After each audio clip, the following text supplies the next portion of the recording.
Pemerintah Kota Langsa mengikuti launching Koperasi Desa Merah Putih atau KDMP yang digelar serentak secara nasional. Ya, program strategis pemerintahan Presiden Prabowo Subianto ini diharapkan menjadi penggerak ekonomi kerakyatan dan mendukung swasembada pangan di daerah. Pemerintah Kota Langsa mengikuti launching Koperasi Desa Merah Putih atau KDMP yang digelar serentak secara nasional. Program Koperasi Desa Merah Putih merupakan salah satu program strategis pemerintahan Presiden Prabowo Subianto yang bertujuan merevitalisasi ekonomi pedesaan berbasis kerakyatan.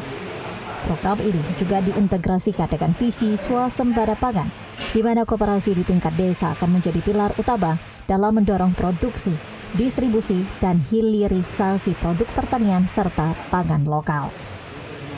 Kasdim 0104 Aceh Timur, Mayor Infantri Hadafi mengatakan, TNI mendukung penuh program KDMP karena dinilai mampu memperkuat ketahanan ekonomi dan pangan masyarakat.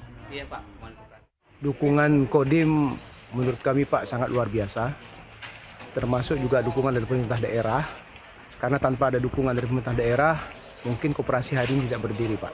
Alhamdulillah dari 56 koperasi kita sudah bisa bangun 7 koperasi dan sekarang sudah selesai 4 koperasi.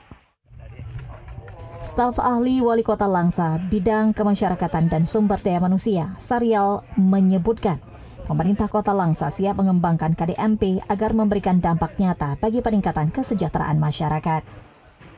Koperasi merupakan pilar ekonomi rakyat yang harus kita bangun, dan nanti di seluruh desa mempunyai Koperasi Merah Putih ini berjalan dengan baik dan bisa menghidupkan perekonomian masyarakat desa.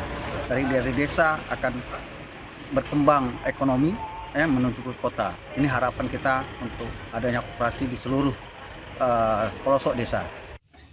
Pemerintah berharap kehadiran KDMP mampu menjadi penggerak ekonomi desa dan kelurahan, sekaligus memperkuat usaha mikro dan distribusi kebutuhan pokok bagi masyarakat.